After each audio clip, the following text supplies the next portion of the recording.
ব্যক্তি যদি জ্ঞানের দ্বারা আবদ্ধ থাকে তাহলে বিজয় তার অবশ্যই প্রাপ্ত। আপনি যদি জ্ঞানের দ্বারা আবদ্ধ থাকেন, আমার যদি কোয়ালিটি থাকে, তাহলে আমাকে মধুর পেছনে দৌড়ান লাগবে না, আমাকে মাঝে মানুষ এমনি খুঁজে।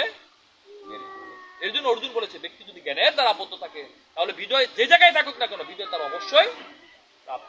এই যে একটা কনফ্লিক্ট বিভিন্ন মন্দিরে বিভিন্ন জায়গায়, যে একটা সমাজ একটা সোসাইটিতে আমরা এমনি মানুষ কম, সংখ্যায় কম, যে 2-3টা মন্দির পর্যন্ত হয়ে যায়।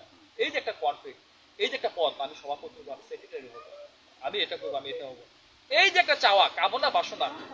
ভগবান শ্রীকৃষ্ণ একটা কথা বলেছে, যদি কেউ কামনা বাসনা দিয়ে আমাকে আপনারা হৃদ মন্দিরে আনতে পারবেন না, আমাকে প্রেমের সুতায় গাঁথতে হবে।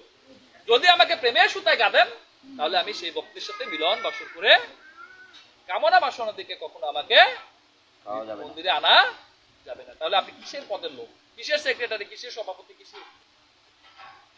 এই দুনিয়াটা হচ্ছে এই মর্তধাম, আমাদের সমুদ্রের মাঝে এক ফোঁটা জল, যেমন এই এক ফোঁটা জল হচ্ছে আমাদের এই মর্তধাম। অথচ আমরা এটার জন্য মারামারি কাটাকাটি, আমার সভাপতি, আমি সেক্রেটারি, আমি এত, এই যে এত কনফ্লিক্ট, এটা কেন? আমার এবং আমি শব্দটা, এটাকে কি করতে হবে? অ্যাবাউন্ডন করতে হবে, গিভ আপ করতে হবে, রিমুভ করতে হবে এটাকে।